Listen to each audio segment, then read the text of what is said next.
Bismillah. Bismillahirrahmanirrahim. Alhamdulillahirabbil alamin. Wassalatu wassalamu ala asyrafil anbiya'i wal mursalin Muhammadin wa ala alihi wa sahbihi ajma'in. Amma ba'd. Baik para jamaah kaum muslimin dan muslimat yang semoga dirahmati dan disayangi oleh Allah. Assalamualaikum warahmatullahi wabarakatuh. Alhamdulillah, segala puja dan puji kepada Allah. Salawat dan salam kepada suri teladan kita Nabi Muhammad sallallahu alaihi wasallam. Insyaallah di malam ini kita akan tema kita. Ini buku yang saya tulis ya. Tema kita manajemen ya, manajemen waktu belajar agama ya, how to manage time ya, bagaimana belajar agama ya, belajar agama kita ya. Ini kita bagaimana kita membagi waktu, manage karena kita juga sebagian kita ada yang kerja ya, ada yang belajar, ada yang sedang kuliah mungkin ya, ada yang cari rezeki. Kapan belajar agamanya ini? Bagaimana kita atur waktu ya? Sebagian lagi sibuk ya, ada yang sibuk olahraga ya, ada yang sibuk bermain ya, ada yang sibuk punya hobi lah ya, having hobi ya, ada yang badminton ya. Bagaimana kita bagi waktu belajar agama? Ya, sedang kita semua punya kesibukan, masyghul. Ya, kita semua punya bisnis. Ya, kita masing-masing ada urusan. Ya, bagaimana kita bisa belajar agama di tengah kesibukan? Ya, padahal sebagaimana kita ketahui bahwasanya belajar agama wajib. Thalabul ilmi fardhatun ala kulli muslim. Kita bagaimana ini belajarnya? Ya, harus belajar. Tapi bagaimana kita manage waktunya? Seperti supaya kita bisa belajar agama, bisa juga kita belajar teknika. Ya, kalau saya bisa belajar kedokteran, bisa sekolah spesialis. Tapi bagaimana saya harus belajar bahasa Arab? Kita belajar ilmu usul fikih, usul tafsir. Kita belajar juga bahasa Inggris, bahasa Arab, dua-dua harus bisa kita. Ya, bahasa Inggris internasional, bahasa Arab, bahasa Al-Quran sama Sunnah. Harus bisa. Kalau kita bisa bahasa English, kita harus bisa juga bahasa Arab. Ya, apalagi sekarang bahasa Arab bahasa internasional. Ya, bahasa internasional keempat. Ya, yang pertama first English, ya, yang kedua Spanyol, yes, Portugal, Spanyol ya. Banyak jajahan kan, Argentina, Brazil, Spanyol, Portugal, bahasa Spanyol, Portugal, baru China, keempat ini Arab sekarang, bahasa Arab internasional ya, jadi bahasa kita harus bisa bahasa Al-Quran dan Sunnah, bahasa Arab yang fusha. Kapan kita belajar? Kapan waktunya? Belum lagi kita belajar Belajar tasin, tajwid, makhorijul huruf, belajar. Ya, logat kita lidah Melayu. Susah kadang-kadang kan membedakan. Ya, membedakan antara A sama A. Ya, beda huruf G kita, huruf Arab beda. Ya, G sama Go. Ya, kalau kita pakai Melayu makdu, tapi kita pakai Go, magdu. Itu kita belajar ya. Belajar kapan belajarnya? Masalahnya waktunya kapan? Belajarnya kapan? Kita sibuk ya, sibuk. Ada yang kerja belum. Kalau kita sebut kita lembur. Lembur Indonesia lembur ya. Masuk kerja apa Malaysia? Full time. OT. Oh ya. Berarti kerja di luar jam ya. Kita belum lagi lembur kerja di luar. Wah, sibuk. Hari Ahad masuk kerja. Hari Sabtu masuk kerja. Kapan kita belajar agamanya ini? Itu baru kita sebut bahasa Arab. Baru kita sebutkan tajwid, tahsin, makharijul huruf. Belum kita belajar tauhid, dasar, basic of tauhid, basic of akidah, kita belajar. Belum lagi kita sebutkan kapan kita belajar taharoh, akidah. Kita belajar arkanul Islam. Ya, cinta kepada Allah, tauhid rububiyah, tauhid asma wa sifat, tauhid uluhiyah. Ini belajar wajib ini. Wajib, fardu ain. Wajib semua orang tahu, tidak ada terkecuali. Harus tahu rububiyah, uluhiyah, asma wa sifat, harus belajar. Kita belajar bagaimana beriman kepada malaikat, belajar beriman kepada nabi, kisah-kisah para nabi. Kita harus tahu. Ya, paling minimal kisah ulul azmi. Ya, fasbir kama sabara ulul azmi minar rusul. Bersabarlah kalian sebagaimana bersabarnya 5 rasul ulul azmi. Mereka banyak dapat ujian, cobaan, ya, dapat fitnah dan sebagainya. Kita harus tahu kisahnya. Ya, Nabi Muhammad SAW, ya, Nabi Isa, Nabi Musa, Nabi Ibrahim, Nabi Nuh. Harus tahu kisahnya. Kapan kita belajar ini? Belum nabi-nabi yang lain, 25 nabi. Nabi-nabi yang lain. Belum kita belajar lagi kisah-kisah para sahabat, Khulafaur Rasyidin, Abu Bakar, Umar, Uthman, Ali. Kita belajar kisah mereka. Harus paham kita. Harus tahu kisahnya. Belum kita belajar kisah sahabat, 10 sahabat al-ashrah al-mubasysyirina bil jannah. 10 sahabat yang dijamin masuk surga. Karena mereka sudah dijamin masuk surga. Kita harus tahu kisahnya. Apa yang menyebabkan mereka dijamin masuk surga? Al-ashrah al-mubasysyirina bil jannah. Abdurrahman bin Auf, Talhah, Abu Ubaidah Ibnu Jarrah dan sebagainya. Kisahnya. Kapan kita belajarnya ini? Belum belajar taharoh, sholat tata cara sholat yang benar, macam-macam sholat sunnah, sholat duha, sholat malam, sholat tobat. Ya, ada yang bilang sholat istighfar juga, ada yang bilang sholat istikharah, ya, berbagai macam. Sholat qobliyah, ba'diyah, sholat rawatib. Ada sholat rawatib yang muakkad, ada sholat rawatib yang goyur muakkad. Kita harus tahu. Ya, rawatib ada yang muakkad, goyur muakkad, harus tahu. Ya, yang kita lakukan biasanya yang muakkad, ada goyur muakkad lagi. Kalau goyur muakkad 4 rakaat sebelum zuhur, 4 rakaat sesudah zuhur, ada. Ya, ada lengkap. Kita harus paham. Ya, belum lagi puasa, syariat puasa. Ya, Ramadan kita belajar.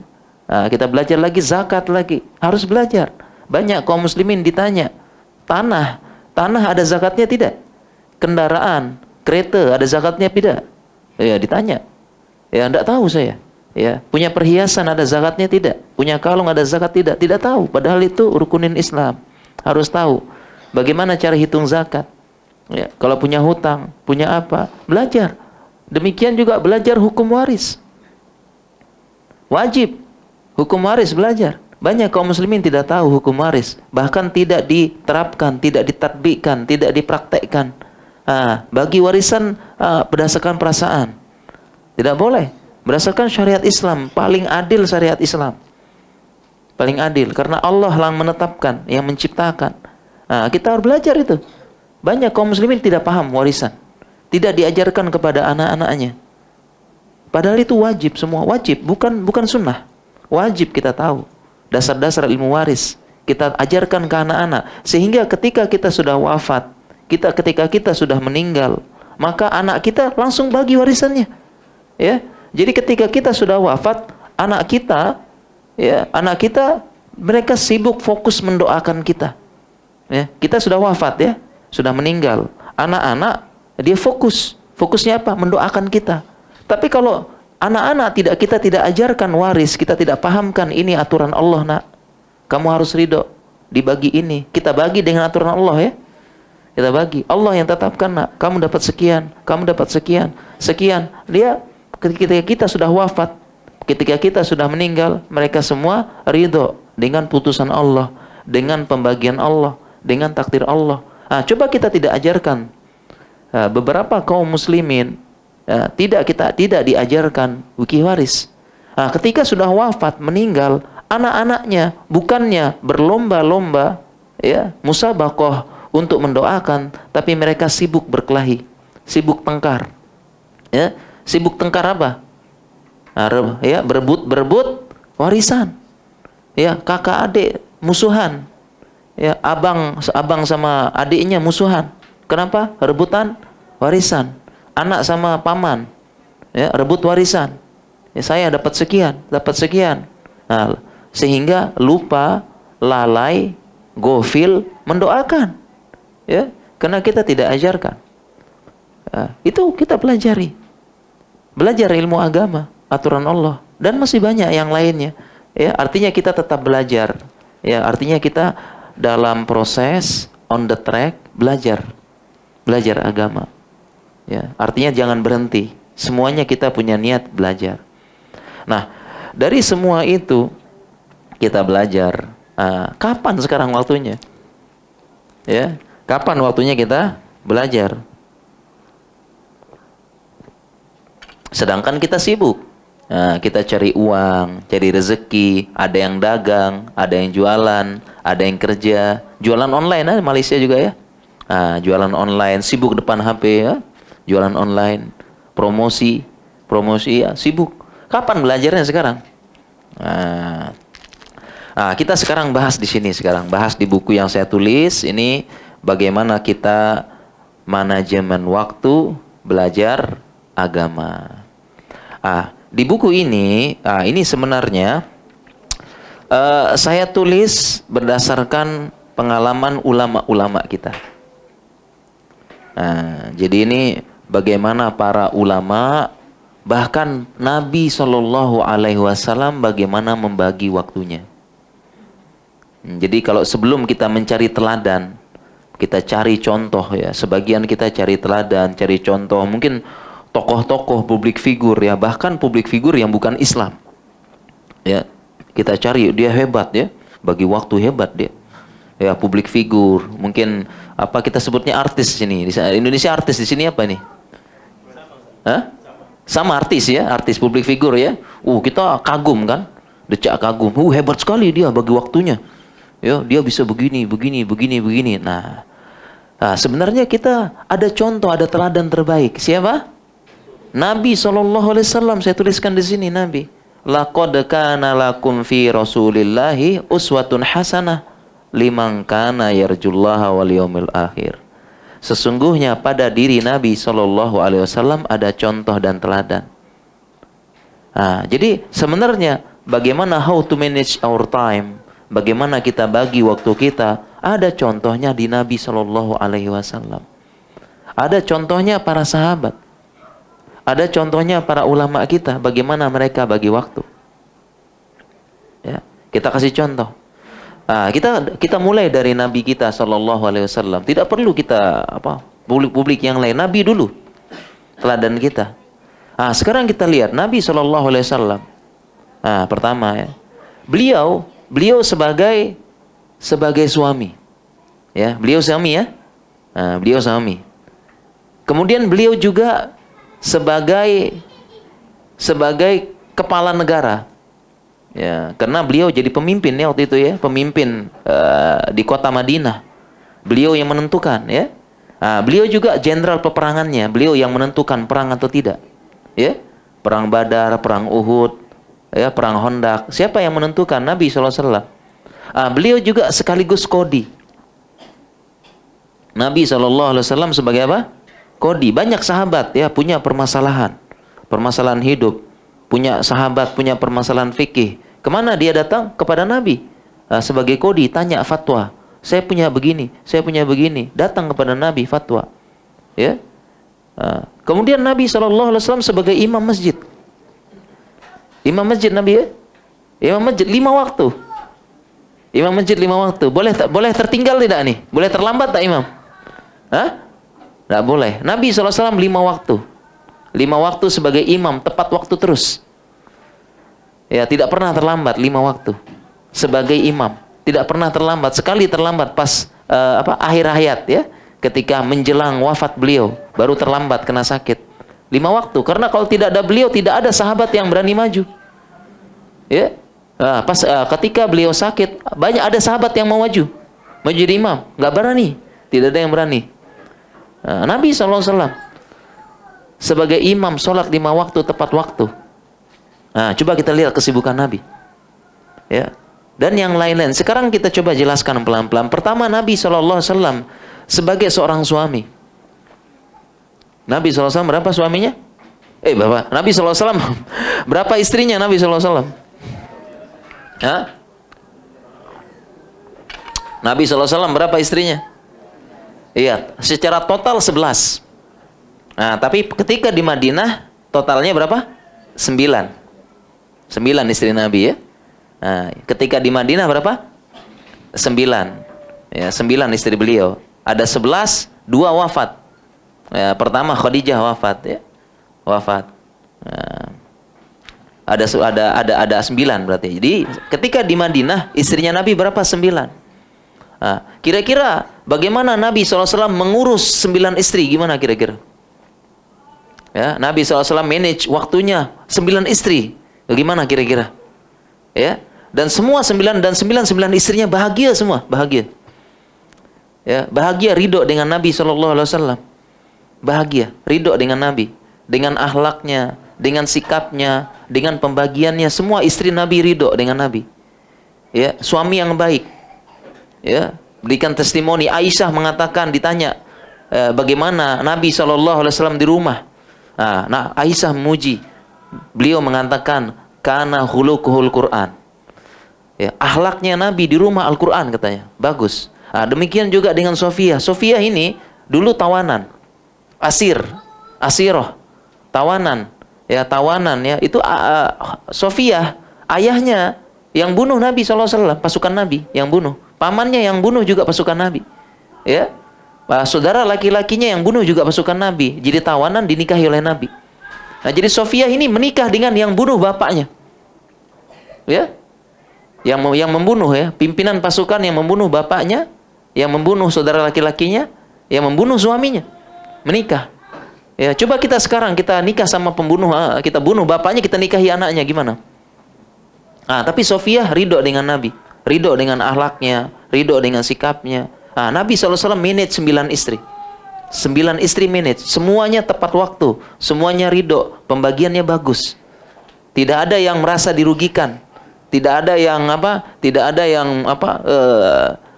berat sebelah waktunya. Semua pas waktunya. Sesuai malam-malamnya. Ya, malam ini malamnya Aisyah, malam Sofia, malam Ummu Salamah, malamnya Zainab, malamnya ini Juwairiyah, malamnya ini semua manage tiap malam. Sekarang coba bayangkan nih para suami ya. Sekarang ngurus satu istri gimana? Nah, gimana satu istri? Bapak. Ya, satu istri sudah bisa ngurusnya ya. Mau tambah atau gimana nih? Udah pusing. Wah, udah pusing duluan kayaknya nih. Ya, ribut ya. Nabi SAW 9 istri, tidak pernah salah sebut nama. Lagi di rumah Aisyah tiba-tiba bilang Zainab. Tidak, 9 istri Nabi SAW bagi waktu. Kalau kita bisa silap ya, salah ya. Lagi di rumah Aisyah nanti sebutnya Zainab, bisa terbang panci piring semua, bisa ya. Waduh, bisa tidur di luar kita berarti. Ya, Nabi SAW 9 istri, Masya Allah. Lihat, tepat waktu baginya, tepat waktu. Tidak pernah tertinggal. Ridho, semua dapat haknya. Semua istri dapat hak di semuanya. Semua ridho dengan Nabi. 9 istri, coba kita lihat. Bagaimana manajemen waktu? How Nabi SAW manage this time? Yes, this is marvelous. Ini benar-benar amazing, ya. Stunning, luar biasa. Nabi, kita satu saja sudah bagaimana dianya nih? Ya, sudah pusing. Ya, bagi waktu Nabi lihat. Kemudian demikian juga Nabi SAW. Ya, beliau juga memikirkan negara. Ya, pikir negara ini, bagaimana negara Islam. Beliau memikirkan urusan-urusan besar, perkara-perkara azim, umurun azimun. Perkara-perkara besar Nabi SAW pikirkan. Ya, pikirkan masalah perang Badar, perang Uhud, perang Khandaq, strategi, ya, membuat piagam Madinah, perjanjian dengan Yahudi di Madinah, membuat perjanjian Hudaybiyah. Ya, beliau kemudian bagaimana manage negara. Manage negara, gimana manage negara? Lihat, dan negara Islam saat itu di Madinah, ya. Di Madinah jadi daulah yang diperhitungkan, jadi daulah yang besar, jadi negara yang hebat. Ya, padahal di padang pasir. Bersamaan dengan itu, Di saat itu ada dua negara besar, ya, Romawi dan Persia. Ya, dua negara besar ini, Persia dan Romawi, umurnya ribuan tahun. Ribuan tahun sudah. Ya, mereka berjaya ribuan tahun. Ya, Romawi ribuan tahun, Persia ribuan tahun. Nah, ini Islam baru berdiri, baru di Madinah. Ya, ini baru ini. Nah, ibarat kita Amerika baru, ya, baru berapa itu, enggak sampai. Ini ribuan. Persia ribuan negara tahun, Romawi ribuan tahun. Ya, Eropa baru itu, Jerman baru. Ya, baru bersatu, Jerman Barat, Jerman Timur, West and East, Jerman. Ya, mereka baru combine. Kan baru ya, baru-baru. Ya, Inggris baru semuanya. Ini bagaimana Rasulullah SAW memikirkan negara, urusan-urusan besar. Tidak hanya di situ, Nabi SAW terlibat perang, ikut perang, perang Badar, perang Uhud, ikut perang ini. Kita kan tidak ikut perang ya. Ya, kita tidak memikirkan negara, tidak ikut perang. Ya, Nabi SAW ikut perang. Ya, ikut perang. Ini gimana? Waktu, manajemen. Ya, manajemen waktu Nabi SAW. Ya, ikut perang, ikut musyawarah, ikut rapat. Ini perang ini. Ya, bukan apa-apa. Ya, kita baru pikir bisnis aja udah pusing ya. Baru pikir apa? Mau pikir apa, ada event, ada apa, udah pusing ini. Ini perang. Bukan apa-apa ini. Nabi SAW diskusi, rapat, musyawarah dengan sahabat. Perang, mikirkan negara. Negara baru ini, negara baru dirintis, baru diasas. Ya. Ya, tiba-tiba kita harus berjaya dulu. Kita harus mengalahkan Persia, Romawi. Nabi SAW kirim surat. Kirim surat ke Caesar, ke Julius Caesar, kirim surat ke Raja Mesir Mukaukis, ya, kirim surat juga ke Raja Yaman, ya, kirim surat ke Al-Habasyi, ya, di Ethiopia, kirim surat juga ke Raja Persia, semua kirim surat Nabi. Ya, pikirkan negara, lihat, ini memikirkan urusan-urusan besar Nabi SAW. Demikian juga Nabi SAW sebagai kodi, sebagai hakim. Ya, di saat itu ada sahabat punya masalah, punya problem rumah tangga, datang ke Nabi. Ya, problem rumah tangga datang. Ada yang begini sama anunya, sama dengan istrinya sedang begini, sedang sini, sedang bertengkar. Kasus datang ke Nabi. Ada yang punya masalah warisan, datang ke Nabi. Ada yang punya masalah fikih, datang ke Nabi. Ada yang masalah ini datang ke Nabi, bertanya langsung. Datang ke Nabi, Nabi juga harus siap diri. Harus menemui, harus berjumpa. Tidak ada konsultasi jarak jauh dulu. Ya, di WhatsApp tidak ada. Harus jumpa ya. Harus jumpa seperti ini, ketemu. Ya, ngobrol, tidak ada jarak jauh. Tidak ada pakai tidak ada jawabannya copy paste, tidak ada. Ya, copy paste. Oh, ini kayaknya sama ya. Ya udah saya copy dulu jawabannya, kasih lagi. Tak ada. Ya. Kalau dia pertanyaannya sama, diulang dijawab. Diulang jawab. Sahabat tanya. Ya. Ini bagaimana bagi waktunya? Beliau kodi juga. Bagi waktu gimana? Ya. Demikian juga beliau sebagai imam masjid. 5 waktu. Kita kira-kira gimana jadi imam masjid ya? 5 waktu bisa tidak? Tepat waktu. Ya. Jangankan jadi imam, jadi makmum saja tidak tepat kita ya waktunya ya. Ya. Jangankan imam. Ya. Jadi makmum saja kita tidak tepat waktu, bolong-bolong kita. Ada urusan macam-macam, sibuk katanya, sibuk.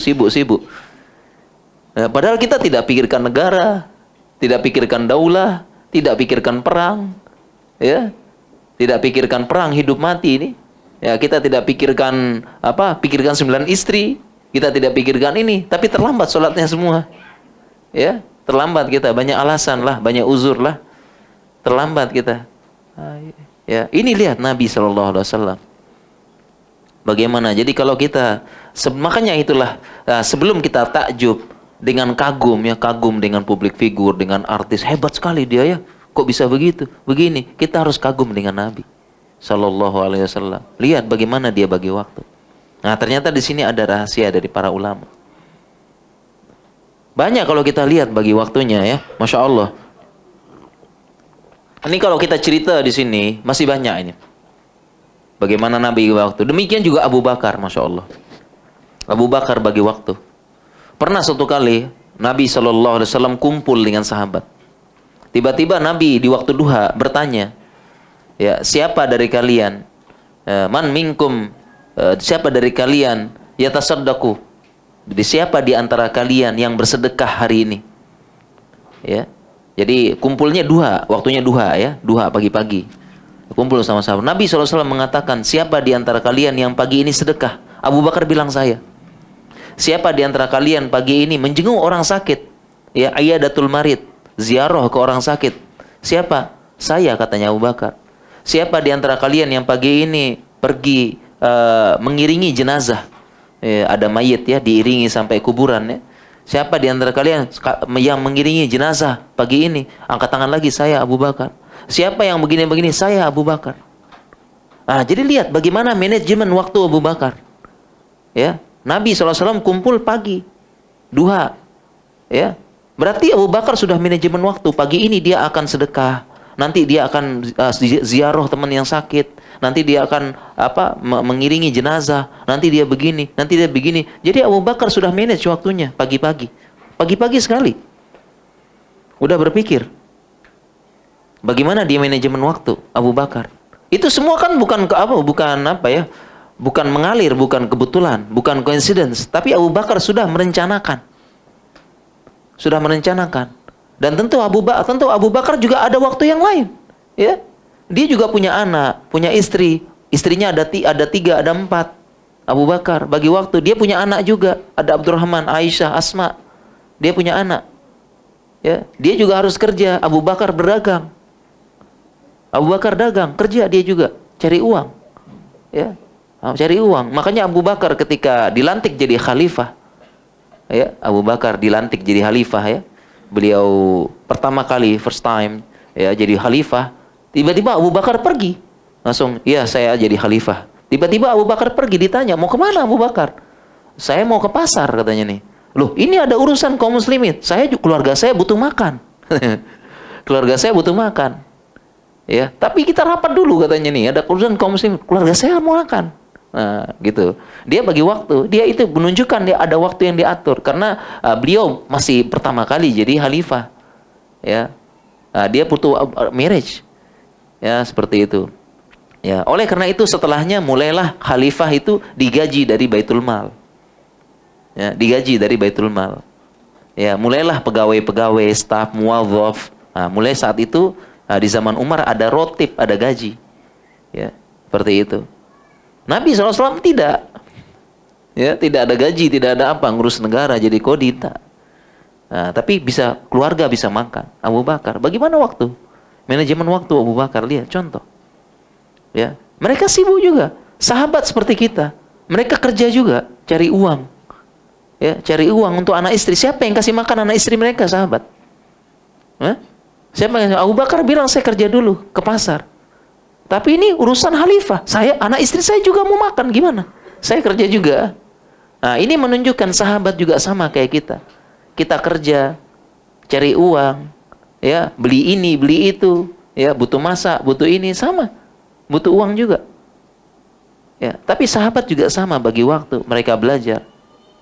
Lihat Umar bin Khattab.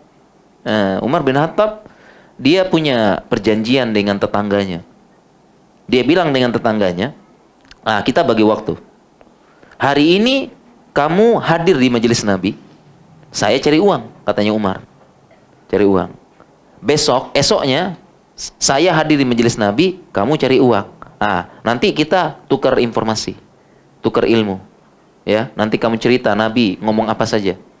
Ya, Nabi itu Umar bagi waktu. Lihat. Dan masih banyak yang lain bagi waktu, masya Allah ya. Ini luar biasa manajemen. Banyak di sini kami ceritakan juga di buku ini. Para ulama, masya Allah ya. Ulama bagi waktu. Ya. Contoh ya. Banyak. Kalau ulama banyak sekali. Banyak. Saya sebutkan mungkin biar di antara ulama mungkin yang paling bagus itu kisahnya Imam Abu Hanifah. Ya, siapa Imam Kita punya 4 imam ya, terkenal ya. Abu Hanifah, ya, Imam Malik, Imam Syafi'i, Imam Ahmad. Nah, salah satu kisah Imam Abu Hanifah. Imam Abu Hanifah ini salah satu imam kaya raya nih. Kaya. Ya. Punya banyak harta karena dia pedagang. Jadi Imam Abu Hanifah itu kaya. Imam tapi kaya, kaya raya. Karena dia punya bisnis, kaya raya. Bapaknya juga Nu'man, ya, bapaknya namanya Nu'man ya. Bapaknya, saya Nu'man ya, Nu'man. Itu namanya Abu Hanifah ya. Bapaknya pokoknya kaya. Nah, sehingga Imam Abu Hanifah ini, dia thalabul ilmi, belajar, sekaligus mengurus bisnisnya, dagangnya. Dan dagangnya besar, bisnisnya besar. Dia kaya raya. Nah, sekarang kita bandingkan sekarang. Nah, kita bandingkan. Kita punya banyak bisnis ya, kita punya bisnis besar, tapi kita juga menuntut ilmu. Dan ilmu kita juga tinggi. Ilmu kita banyak. Bisa tidak kira-kira? Sulit, kita kan kadang-kadang kalau sudah sibuk bisnis tidak sempat belajar ilmu ya. Tidak sempat belajar ilmu. Nah, ini ya, Imam Abu Hanifah, seorang bisnismen, kaya, punya banyak harta, banyak yang diurus, dia juga imam. Rujukan ilmu. Bagaimana bagi waktunya kira-kira? Ya, bagi waktu gimana? Luar biasa ya, para imam. Demikian juga Imam Ahmad. Nah, di antara 4 imam ini yang diuji dengan ujian kemiskinan Imam Ahmad. Imam Ahmad, kebalikan Imam Abu Hanifah. Imam Ahmad diuji dengan ujian kemiskinan, lahir yatim. Yatim. Diuji dengan ujian kemiskinan. Sehingga dikisahkan Imam Ahmad, dia belajar. Ya, dia belajar dengan sederhana. Sederhana. Kadang-kadang tidak ada lampu. Dulu pakai apa? Pakai minyak sama lentera ya. Dinyalain pakai, dulu nggak ada lampu gini ya, pakai api ya, lentera sama minyak. Tidak ada uang buat beli minyak. Jadi dia belajar surat. Imam Ahmad diuji ya, kemiskinan. Imam Ahmad cerita dia terpaksa ke gunung-gunung ya, karena dia tinggal sama ibunya ya. Ayah sudah wafat, ibu janda. Dia tinggal sama ibunya. Jadi dia cerita dulu dia bantu ibunya kerja. Imam Ahmad bilang dia pergi ke gunung cari kayu. Ke gunung cari kayu, kemudian dia jual ke kota. Habis itu belajar dia. Baru belajar. Ya, dia belajar, dia sempatkan belajar ke sana ke sini. Ya. Itu Imam Ahmad, lihat. Itu bagi waktunya. Kalau kita belajar kisahnya Imam Ahmad luar biasa. Ya, kita sekarang mudah sekarang ya. Ada buku ya. Datang, ada sosmed, ada e-book, ada kajian, ada YouTube. Imam Ahmad tidak bisa. Ya, dia kerja dulu bantu ekonomi keluarga. Ya, bantu ibunya, tidak punya ayah, yatim, kerja dulu. Baru setelah kerja jualan. Baru setelah itu dia belajar, tapi lihat jadi imam. Luar biasa. Demikian juga banyak sekali ulama-ulama bagi manage waktu. Ya, manage waktu. Ibnu Taimiyah apalagi, Masya Allah, Ibnu Taimiyah luar biasa. Waktunya luar biasa, pembagian waktunya berkah. Ya, berkah Ibnu Taimiyah. Ya, bagi waktunya bagaimana? Dia punya majelis, punya apa? Ya, Ibnu Taimiyah terkenal pintar. Kita punya kitab namanya Aqidah Al-Wasithiyah. Ya. Insya Allah kalau jamaah pengajian insya Allah paham ya kitab Aqidah Al-Wasithiyah. Ya, di sini terkenal tidak Aqidah Al-Wasithiyah ya, Ustaz Abu Talha ya.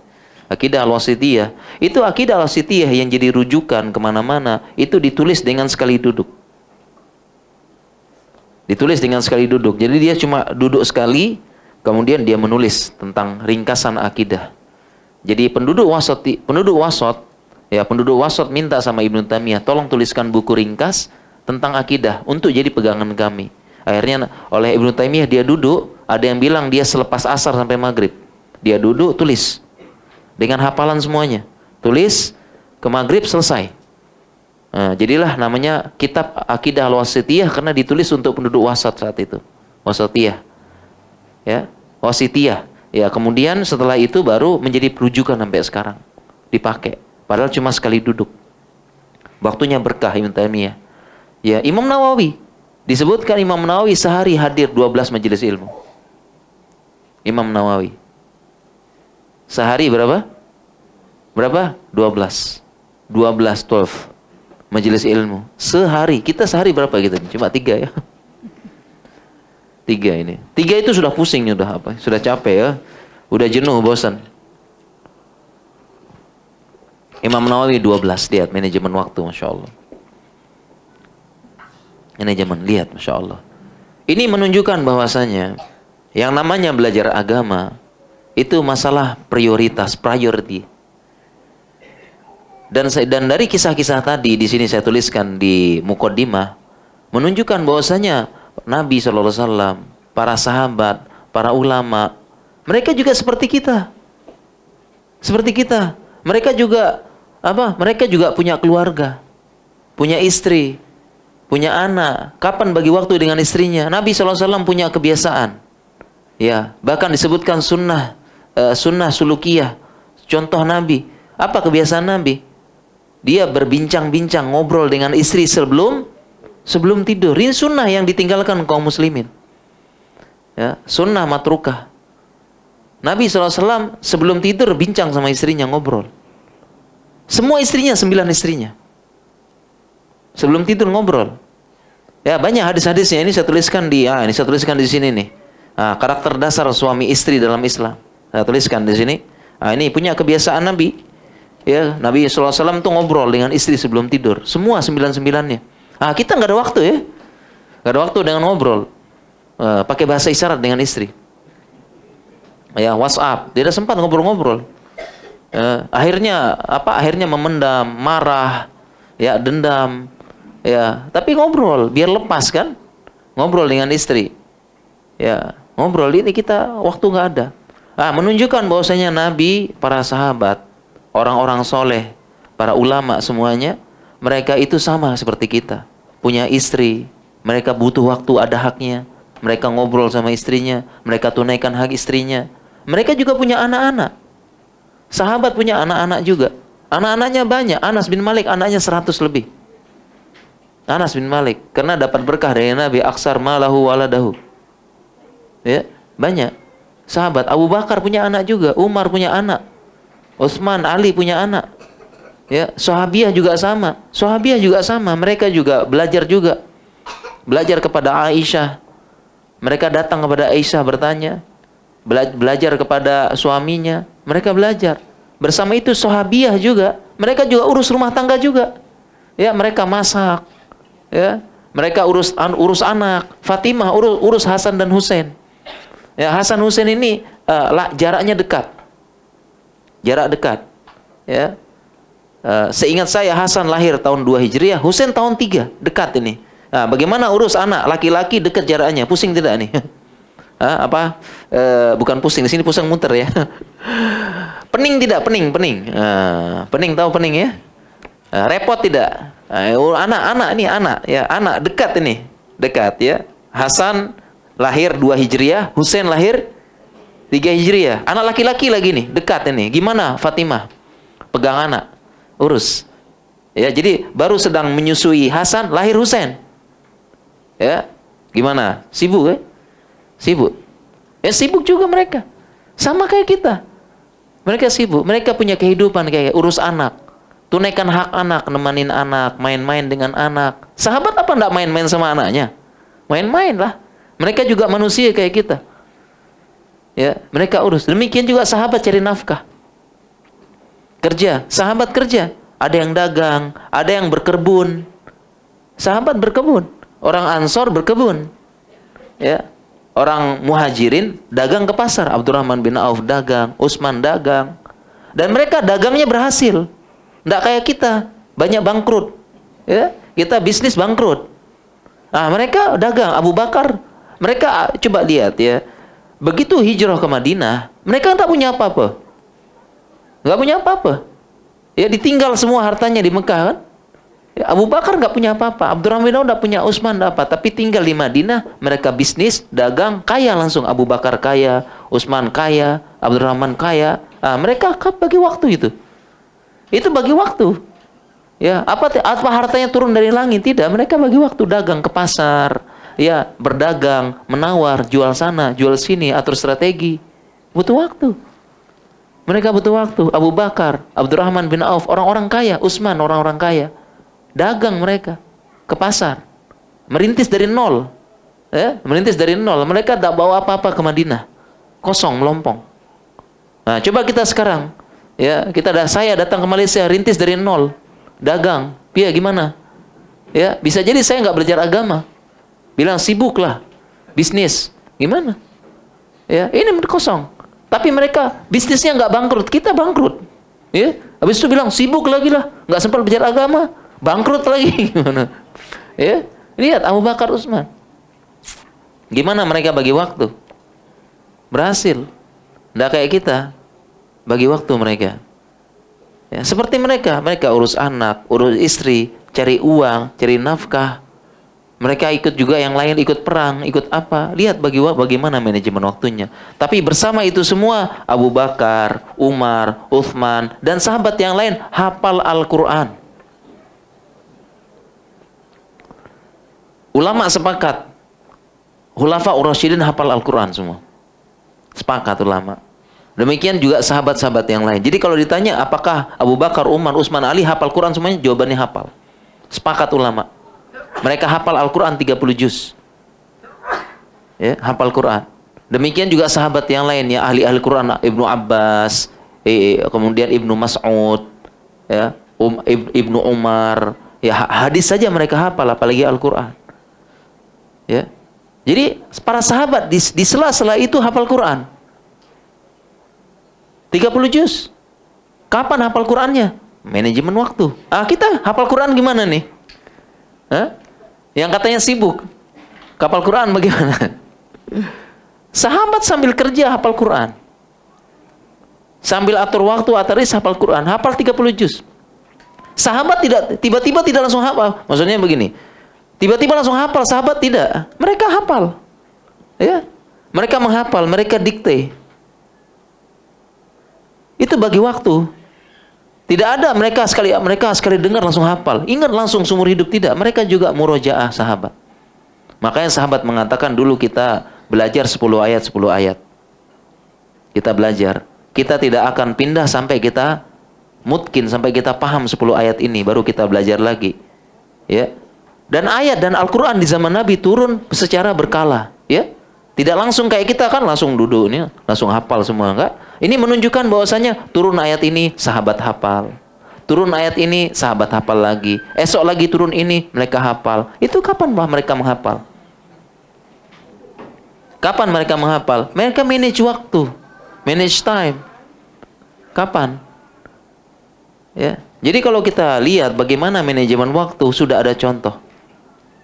Sudah ada contoh. Dan ini bukan uzur, bukan alasan. Cuma masalah manajemen waktu belajar agama karena kita tidak memprioritaskan dan terlalu banyak uzur, banyak alasan. Ya? Banyak alasan kita ini. Ini kunci. Ya, kunci dari manajemen waktu belajar agama. Yaitu kita we have to prioritize. Ya, kita harus apa? Memprioritaskan. Masalahnya kita tidak prioritas. Tidak ada ke sana. Karena kalau kita cari alasan, cari uzur, banyak uzur kita. Kalau kita bilang cari uang, Nabi SAW sahabat cari uang, cari rezeki, kerja. Kita bilang sibuk anak, sibuk istri, sama. Mereka juga sibuk anak, sibuk istri. Ya, bahkan sampai turun ayat Al-Quran. Syagolatna ahluna wa amwaluna. Sampai turun ayat Al-Quran. Kita telah disibukkan dengan harta dan keluarga. Ya, fastaghfir lana, ampuni kami ya Allah. Sudah disibukkan dengan harta kita dan keluarga kita. Sibuk. Coba kita lihat. Sehingga bagaimana kita bisa manajemen belajar agama? Jawabannya adalah kita memprioritaskan. Ya, kita prioritaskan. Karena kalau cari alasan pasti ada alasan.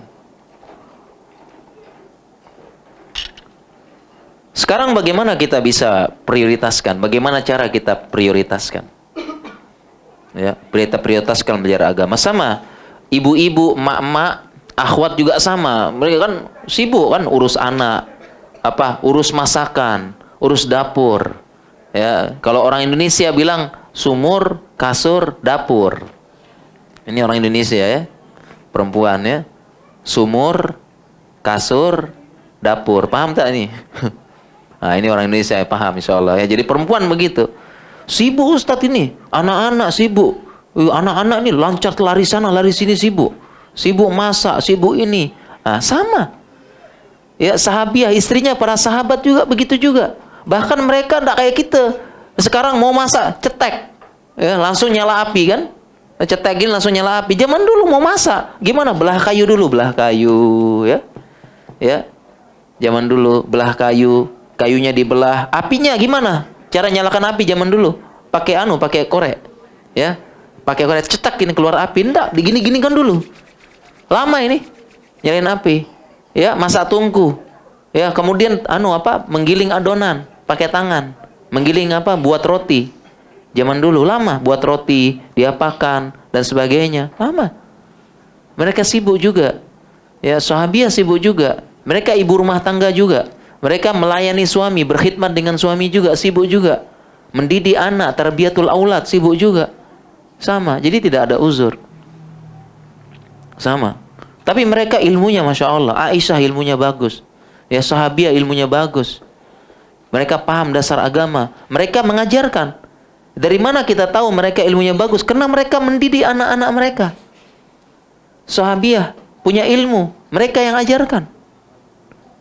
Dari mana kita tahu mereka sibuk rumah tangga, sibuk jadi istri, sibuk jadi ibu, tapi ilmunya bagus. Dari mana kita tahu?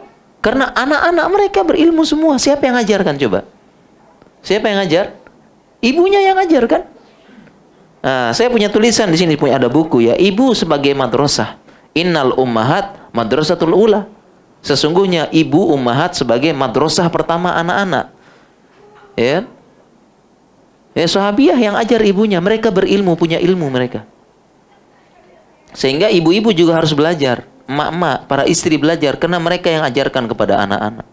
Belajar, tidak ada uzur. Sekarang bagaimana? Jadi kuncinya apa tadi? Kuncinya apa?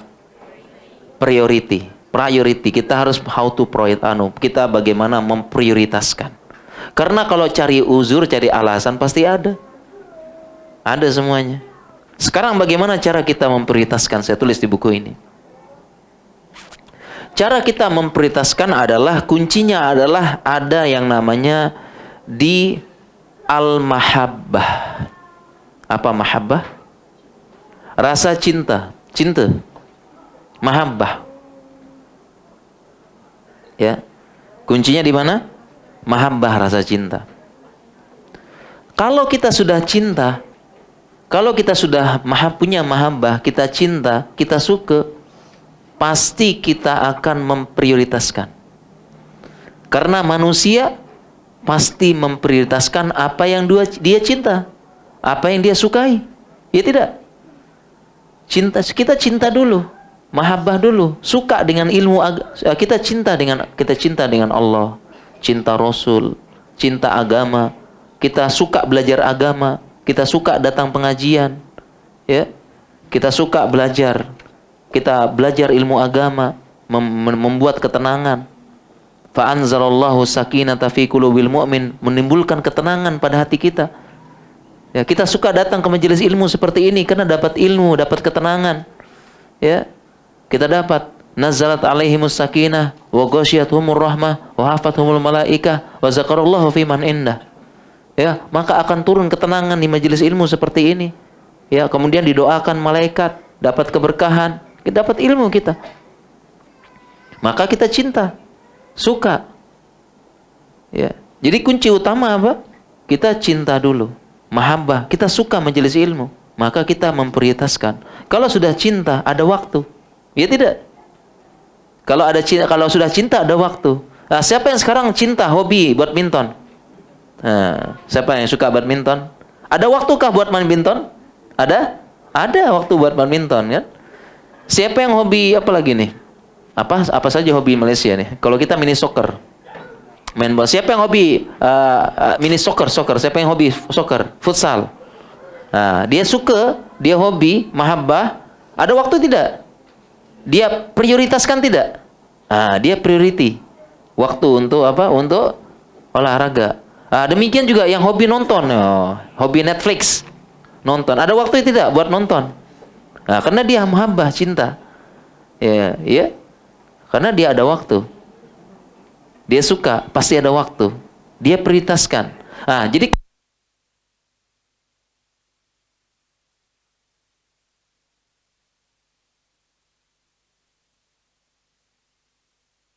tanamkan kecintaan dulu kepada Allah, Rasulnya, agama, syariat Islam. Kalau kita sudah cinta, pasti prioritas. Ya tidak? Kita punya hobi apa, kita suka apa, pasti kita prioritaskan, ada waktu. Ya. Yang hobi olahraga, ada waktu. Yang hobi badminton, ada waktu. Yang hobi belanja, ibu-ibu kan hobi belanja ya, ke mall ya. Ada waktu buat belanja ibu-ibu? Ada? Ada, karena cinta, hobi, mahabbah, pasti ada waktu. Begitu juga dengan agama. Nah, oleh karena itu di sini saya tuliskan ada ayat, ya, ada ayat di sini yang para ulama menyebut ayat ini dengan namanya ayatul mihnah. Para ulama menyebutkan ayat ini dengan namanya ayatul mihnah, ayat ujian, ayat menguji. Yaitu di surat Ali Imran ya, nomor 65. Nah, Allah berfirman, "Qul in kuntum tuhibbunallah fattabi'uni yuhibbukumullah wa yaghfir lakum dzunubakum wallahu ghafurur rahim." Ulama bilang, ulama sebut ini ayat mihnah, ayat ujian. Untuk menguji, kamu cinta Allah apa tidak? Ya. Kalau kamu cinta Allah ini, saya terjemahkan, qul in kuntum tuhibbunallah, katakanlah kalau kalian benar-benar sungguh-sungguh cinta kepada Allah, apa katanya? Fattabi'uni, ikuti aku, katanya Nabi. Kalau kalian benar-benar cinta sama Allah, ikuti aku. Sekarang bagaimana cara ikuti Nabi? Bagaimana cara kita mengikuti Nabi? Ittiba Nabi gimana sekarang caranya? Caranya dengan belajar. Ya, tuntut ilmu. Ya, kita belajar tuntut ilmu. Kita belajar sunnah Nabi, belajar hadis Nabi, ya, belajar sirah Nabi. Ya, jadi kan tadi katanya begitu, kalau kalian mengklaim, mendakwa cinta kepada Allah, sungguh-sungguh cinta pada Allah, maka untuk pembuktian, ya, proofnya bagaimana bukti kalian cinta Allah, kata Nabi apa? Ikuti aku. Fattabi'uni, ittiba, ikuti aku. Sekarang caranya bagaimana mengikuti Nabi? Apa kita ikut Nabi ke kubur? Tidak. Bagaimana caranya ikuti Nabi? Kita belajar. Belajar sunnahnya kan? Belajar dulu. Hadir majelis ilmu seperti ini. Belajar dulu. Ya. Nah, setelah belajar baru kita ikuti. Oh, Nabi tata cara sholatnya seperti itu. Sifat sholat Nabi seperti itu. Kita belajar, kita ikuti. Allahu Akbar. Sami Allahu liman hamidah. Ya, Allahu Akbar, kita ikuti. Ya. Jadi ini ayat. Nah, sehingga kalau ditanya, misal ditanya, kamu cinta Allah tidak? Cinta Allah tidak? Kalau Muslim ditanya, kamu cinta Allah tidak? Apa jawabnya? Semua menjawab, iya, aku cinta Allah. Tapi masalah cinta butuh pembuktian tidak? Butuh proof tidak? Butuh ya? Butuh proof. Ya, you have to prove your love. Ya. Nah, contoh sekarang ada orang bilang sama ada bujang bilang sama Dara, I love you. Percaya tidak Daranya? Langsung percaya Daranya? Percaya tidak? Mana bukti cinta abang kan gitu ya? Mana bukti? Ada bujang bilang sama Dara ya, I love you, aku cinta kamu. Nah, tentu Dara gombal ya bahasa ini. Orang Indonesia bilang gombal, tak percaya. Orang Malaysia apa bilang? Orang Indonesia bilang gombal, tak percaya. Ya, tak percaya, gombal. Cuma merayu, tak percaya, gombal. Orang Indonesia bilang. Apa yang diminta Dara tersebut, gadis tersebut? Apa yang diminta? Mana buktinya bang? Bukti proofnya mana? Cinta mana? Mana buktinya? Abang harus bawa bunga dulu kan, bawa bunga.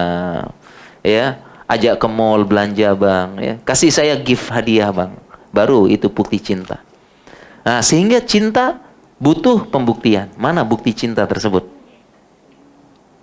Ya, karena kalau mengaku cinta, ya, klaim dakwah cinta semua bisa.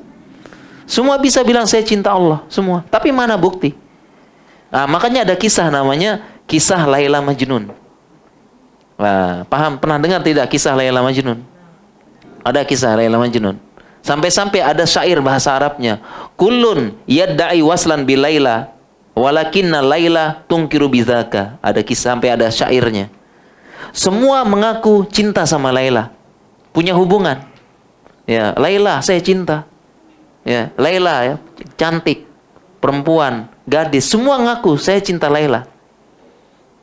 Ya, tapi Laila tidak mengingkari.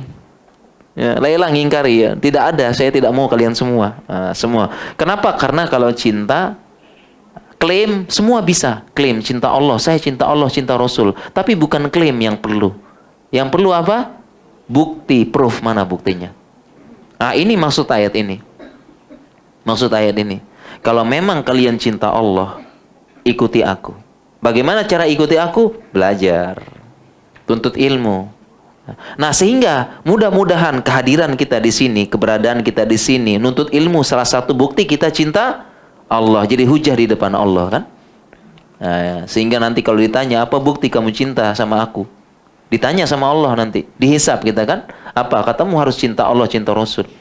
Ma'rifatullah, itu apa bukti? Saya pernah hadir kajian. Bukti cinta.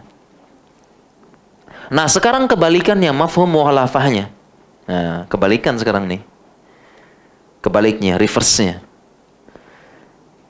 Kalau dia tidak pernah belajar agama, tidak pernah hadir majelis ilmu, ini malah bukti dia tidak cinta Allah dan Rasulnya. Tidak peduli. Yeah. They don't care. I don't care. Saya tidak peduli. Acuh. Ya. Berarti dia tidak mau, tidak belajar. Kebalikan ini terbaliknya disebut dengan mafhum mukhalafahnya. Kalau tidak pernah belajar agama, tidak care, tidak peduli, itu bukti dia tidak cinta Allah sama Rasulnya. Nah, kita hati-hati makanya nih. Ya. Kita mengaku mengklaim muslim tapi tidak pernah belajar agama, cuek, tidak tahu sama sekali. Tidak paham rukun Islam, tidak paham rukun iman. Ya, tidak bisa baca Al-Qur'an. Muslim apa tidak ini? Katanya muslim, tidak bisa baca Al-Qur'an. Ya gimana? Ya. Ini bukti. Nah, sehingga kalau kita kunci utama, sekarang kunci utama kita baru bahas mukadimah ini. Mukadimah. Di sini saya tulis ada 13 poin bagaimana para ulama kita belajar, membagi waktu belajar agama. 13 poin ini. Ya. Nah, jadi sehingga bagaimana kunci utamanya kita priority dulu. Sekarang itu kita tumbuhkan kecintaan. Kita harus yakin kita belajar agama, kita tenang, kita bahagia. Dengan belajar agama kita tenang hidup kita. Dengan belajar agama kita dapat arah. Ya, dapat way to jannah. Tahu, tenang. Kita bagaimana kita bersikap? Mauqif kita bagaimana? Karena kita belajar agama. Harus semangat sekarang. Ya. Dan kalau sudah seperti itu, insya Allah, karena kita sudah cinta, suka. Ini pengalaman, experience, my experience, pengalaman saya. Dulu saya kuliah, ya, belajar kedokteran. Saya dulu ambil 2 kuliah. Kuliah 2 dulu. Saya kuliah di kedokteran, masuk mahat juga. Nah, kuliah kedokteran sibuk ya, anak kedokteran sibuk ya, baca, hafal, sibuk anak kedokteran. Ya, banyak materi, banyak kuliah. Tapi saya ambil 2 dulu, 2 jurusan. Ya, jurusan kedokteran, jurusan agama. Nah, saya kuliah kedokteran, kemudian masuk mahat namanya, mahat di Jogja, mahat ilmi. Ini berbarengan ini. Ya, dulu masih muda, masih jomblo dulu ya. Jomblo. Di sini masih bujang dulu. Bujang. Bisa dulu bisa. Sekarang nggak bisa. Nggak bisa ya. Sudah satu istri 6 anak. Ya, jadi sekarang satu-satu. Nah, sekarang kuliah spesialis selesai, nah, baru sekarang lanjut S2 agama. Nah, dulu berbareng dulu ya. Nah, dulu kuliah kedokteran, nah, sama Mahat Ilmi belajar agama. Itu berbarengan dulu, sama-sama. Ya.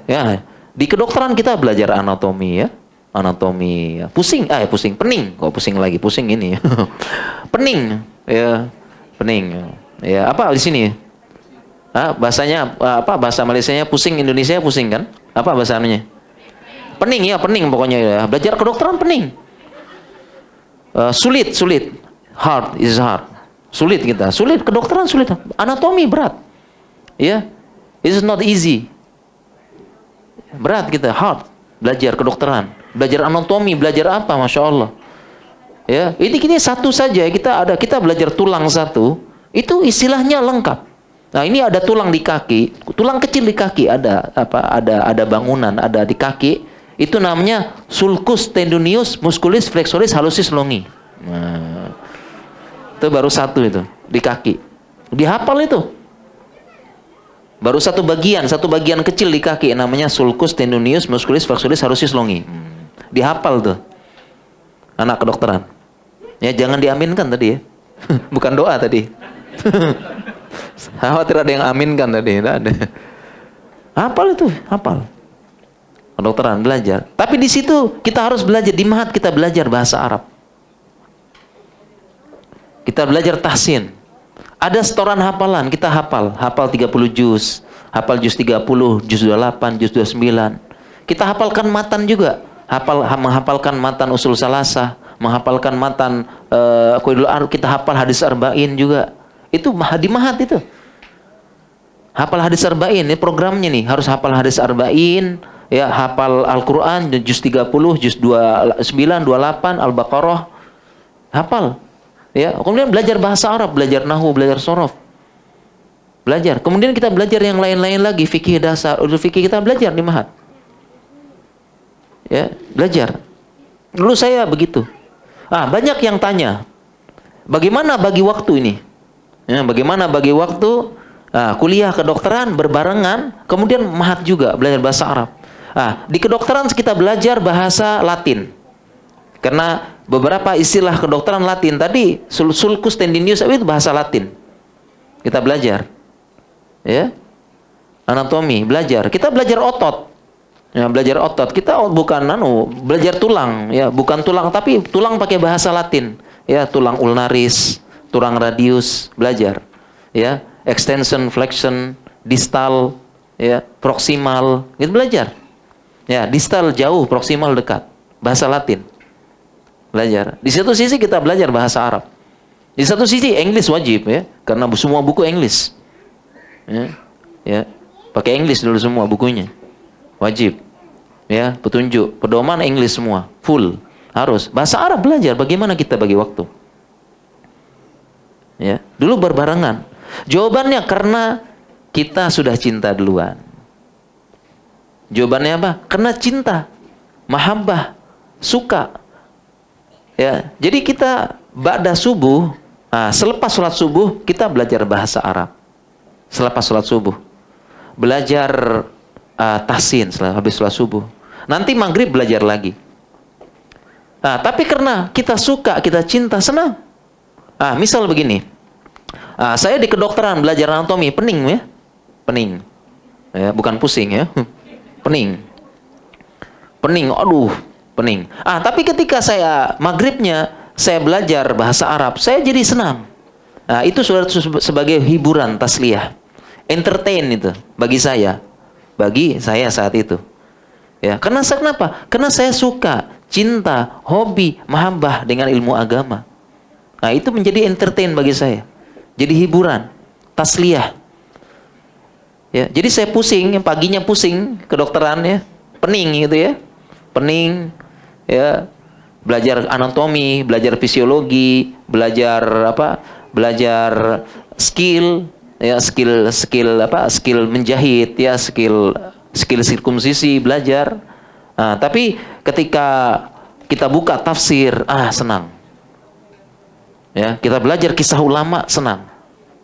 Kita belajar sirah Nabi, gembira. Karena dapat contoh. Jadi itu hiburan, tasliyah, entertain. Kenapa? Karena sudah cinta, sudah apa. Jadi bukan bagi saya, bukan beban. Bukan beban, bukan suatu yang bosan, menjemukan, bukan jemu, bukan bosan, bukan apa, tapi karena sudah cinta duluan. Cinta sama ilmu agama, cinta dengan syariat, cinta dengan sirah Nabi, suka belajar sirah Nabi. Kita bahagia. Ya, majelis buka tafsir, lihat firman Allah. Ya, kita buka tafsir ulama, senang, kita bahagia, ada faedah. Oh, ternyata begini, ternyata begini. Kita senang, bahagia. Ya, bahagia. Jadi dulu sebagian kita dulu, kita sebelum subuh sudah mandi. Sebelum subuh mandi. Mandi, siap-siap. Ya, kemudian pergi misalnya kita majelis ilmunya di sana, di masjid kita pergi ke masjid sana. Selepas sholat subuh langsung belajar. Belajar, senang, gembira. Senang. Kita cari. Senang. Habis sholat subuh langsung baru kita ke kampus, ke jamiah. Baru sana kita belajar kedokteran. Ya. Nanti di sela-sela kuliah, di sela-sela jam, di sela-sela maddah, baru kita baca-baca lagi. Ini menunjukkan kita bahagia, senang. Itu kuncinya. Begitu juga dengan para sahabat. Sahabat dulu kerja, cari uang, berdagang. Begitu datang ke majelis Nabi semua senang. Gembira semuanya.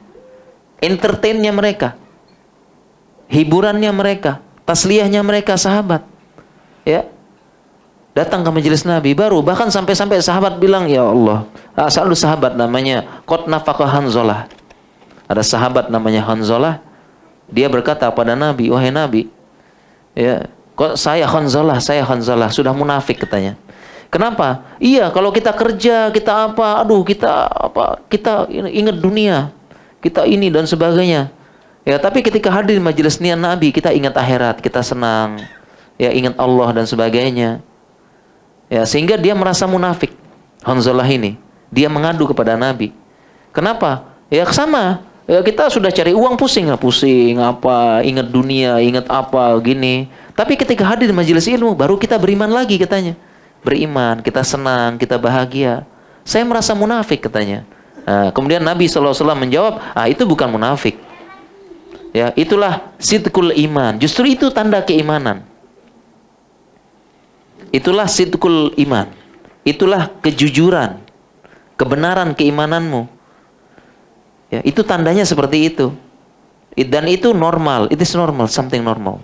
Wajar. Ya, kita kerja, dia pusing, kita pening cari uang, capek, lelah. Ya. Karena memang kalau kita cari dunia, cari harta, pusing, pasti kita capek, lelah. Ya, kita berlomba-lomba. Tapi ketika kita datang ke majelis ilmu, sahabat datang ke majelis Nabi, baru dia senang, bahagia lagi. Senang lagi, gembira lagi. Nah, itulah hiburannya. Sekarang bagaimana sekarang kita cinta Allah dulu, cinta Rasulnya, cinta ilmu agama. Kalau sudah kita tanamkan cinta tersebut, kebahagiaan, tumakninah, ketenangan, maka kita pasti akan mencari, kita pasti akan priority, pasti kita akan meluangkan waktu, ada waktu untuk itu semua. Meskipun kita sibuk, tapi kita enggak sibuk ya. Sibuk apa enggak kita ini? Sibuk apa enggak? Enggak sibuk ya. Kalau bahasa Indonesia kita sok sibuk. Bahasa Indonesianya sok sibuk ya. Pura-pura sibuk. Padahal tidak sibuk. Ya. Kita ini sibuk. Apa kita ini? Kita apa? Bukan kita apa? Banyak gagalnya kita ya. Ya, bisnis gagal, kerja gagal, ini gagal, tapi bilang sibuk. Banyak gagalnya tapi bilang sibuk, tidak ada waktu, tidak ada ini dan sebagainya. Nah. Ya. Itu hanya hanya alasan saja, uzur saja. Sehingga ini sebagai penutup ya, kita sudah 1,5 jam ya, ada setengah jam buat tanya jawab. Jadi kunci dari manajemen waktu ya tadi, ya, cinta kepada Allah dulu kita tanamkan. Ya, baru di sini saya bacakan daftar isi ya. Bagaimana cara-cara bagi waktu, saya bacakan saja, nanti kita banyak tanya jawab. Jadi yang pertama, bagaimana kita belajar ilmu agama? Saya bacakan poin-poinnya saja. Poin pertama, ya, kita belajar dengan guru yang bisa memotivasi. Nah, kita cari guru dulu, ini penting. Belajar agama ya. Karena kita harus belajar agama, harus guru, jangan otodidak. Cari guru yang bagus, yang bisa menjadi contoh. Guru yang jadi teladan. Guru yang akidahnya bagus, akhlaknya bagus, agamanya bagus, ilmunya juga bagus. Ilmu sahih, ilmu valid. Ini pertama dulu. Karena guru sangat menentukan. Ya, guru sangat menentukan. Kita menerima kebenaran dari siapapun, tapi belajar memilih guru harus pilih-pilih. Ya, yang manhajnya bagus. Yang kedua, kita menyadari waktu, kita sadar waktu itu berharga. Sadar. Makanya dalam Al-Qur'an banyak Allah itu bersumpah qasam dengan waktu. Wal asr, wal lail, wasyamsi waduhaha. Ya, wadduha wal laili iza saja. Ya, Allah bersumpah, Allah qasam dengan waktu, menunjukkan waktu penting, waktu berharga. Poin yang ketiga, ya, poin yang ketiga, kita menyibukkan diri dengan hal yang positif dan bermanfaat. Kita sibukkan diri kita, ya, sibuk dengan hal-hal positif yang bermanfaat. Ya, kita ikut pengajian, kita ikut halakoh, kita ikut halakoh tahsin, halakoh zikir, halakoh bahasa Arab. Kita aktifkan. Ikut program, online, offline, ikut. Sibukkan. Ya, kita sibukkan. Ya. Karena ada ungkapan dari Ibnul Qayyim, wa nafsuka in ashghaltaha bil haq wa illa ashghalatka bil batil. Yang namanya jiwa, kalau tidak kita sibukkan dengan kebaikan, pasti disibukkan dengan keburukan. Ya. Kemudian poin yang keempat, kita membuat program dan rencana masa depan. Kita buat program, rencanakan. Besok kita mau apa? Kita mau begini, kita target. Ya, tahun depan sudah bisa bahasa Arab, tahun depan hafalan 30 juz. Target, buat rencana program. Ya. Sebagaimana firman Allah, ya ayyuhallazina amanu taqullah wal tanzur nafsum ma qaddamat liqad. Perhatikan apa yang kau lakukan esok.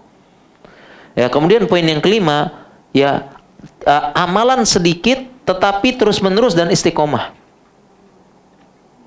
Ini manajemen waktu, amalan sedikit, yang penting istiqomah. Karena ada hadis Nabi, ahabbul a'mali ilallah adwamuha wa in qalla.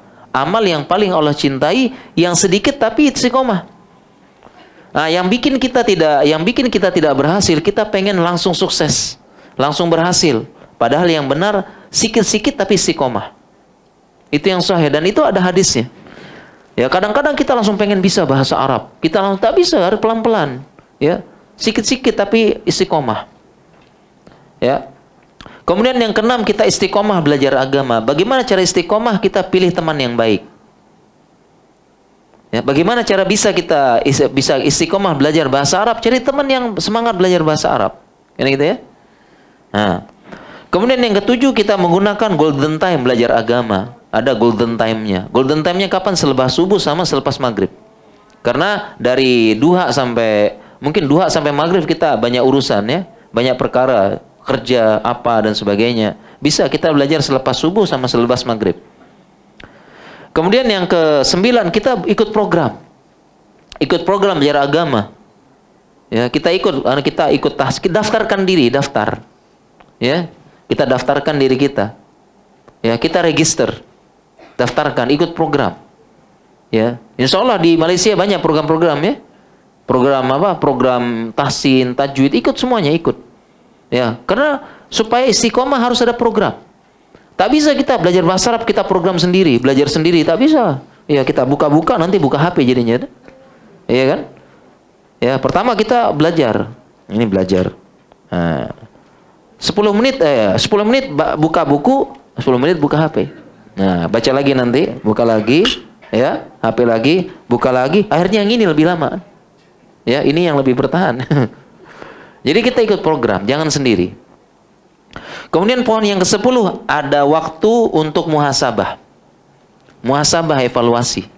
Ya, we have time to evaluate our program. Kita harus mengevaluasi, muhasabah bahasanya. Muhasabah. Ya, muhasabah bisa pas sholat malam, ya, pas sholat tahajud, pas sholat duha, muhasabah kita sudah sampai mana ini? Ya, sampai mana bahasa Arab kita? Sampai mana ilmu kita? Ya, kok stagnan? Ya, stuck, jalan di tempat, tidak berkembang. Umur bertambah. Ya, sampai kapan kita tidak bisa baca Al-Quran? Sampai kapan? Ya, umur bertambah, sebentar lagi wafat. Ya, umur kita sudah 40, 50. Padahal umurnya umat Muhammad, Nabi SAW bersabda, a'maru ummati ma baina sittina wa sab'in. Umurnya umatku antara berapa? 60 70. Nabi bilang itu. 60 70 wafat, banyak yang wafat, banyak yang meninggal karena Nabi SAW bersabda. Dan ini dibenarkan oleh studi epidemiologi kedokteran. Umurnya manusia banyak ya, begitu ya. 60 70 banyak wafat ya. Kenapa sabda Nabi? Kita sudah 60, kita sudah 50. Sudah 40, sudah 50, sudah 60, sebentar lagi. Apa yang kita cari? Sebentar lagi kita. Saya 40, tinggal sepertiga perjalanan. Saya 40. Ya, ini perjalanan kehidupan. 40, saya sudah 2/3-nya. Tinggal sepertiga lagi saya ini. Apa yang saya cari ini? Ya, kita muhasabah. Apalagi 50, tinggal sebentar lagi. Apalagi 60, sebentar lagi. Apa yang dicari? Ya, apa yang dicari sebentar lagi? Masih kumpul harta. Ya, masih kumpul harta, masih apa? Sebentar lagi wafat, tidak dibawa harta itu. Tidak dibawa kubur, tidak dibawa mati. Apa yang kita cari? Maka kita perlu muhasabah. Muhasabah, sudah sampai mana kita? Ilmu kita, tajwid kita, bahasa Arab kita sampai kapan? Itu poin ke-10. Poin yang ke-11, kita mencari teman dan lingkungan yang baik dan semangat belajar agama. Jadi bagaimana supaya semangat, punya spirit belajar agama? Bagaimana caranya? Cari kawan, cari sahabat yang punya spirit juga, yang semangat juga. Itu kunci. Yang kemudian ke-19, poin ke-12, ya, kita semakin tinggi cita-cita, semakin sedikit waktu kita untuk untuk santai-santai. Jadi makin banyak kita punya cita-cita, makin sedikit waktu kita untuk santai-santai. Ya, disebut dengan himmah aliyah. Himmah aliyah. Ulama sebutkan lan tanalal ilma bi rohatil jasad. Ulama katakan lan tanalal ilma bi rohatil jasad. Kita tidak dapat ilmu dengan tubuh yang santai-santai. Tidur-tiduran, ya. Tidur-tiduran, santai, banyak nonton, banyak kelakar, banyak apa, tidak dapat ilmu. Lan tanalal ilma bi rohatil jasad. Kalian tidak bisa dapat ilmu dengan tubuh yang santai-santai. Nikmat-nikmat, banyak kelakar, banyak tertawa, tak dapat ilmu. Ya, jadi kita semakin banyak cita-cita, semakin sedikit waktunya. Ya. Kemudian yang ke-13, kurangi kontrol diri bermain gadget sama sosial media. Ini yang paling penting ya. Yang paling penting ini.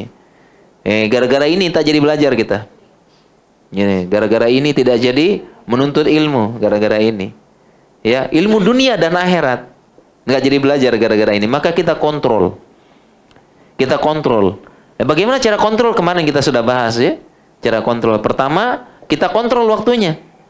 Kontrol. Misal contoh saya berusaha tidak pegang HP selepas subuh. Jadi selepas subuh langsung ngaji dulu, baca, siap-siap, urus anak lah, apa. Setelah itu baru buka HP. Begitu juga selepas maghrib sampai isya, saya berusaha tidak pegang HP.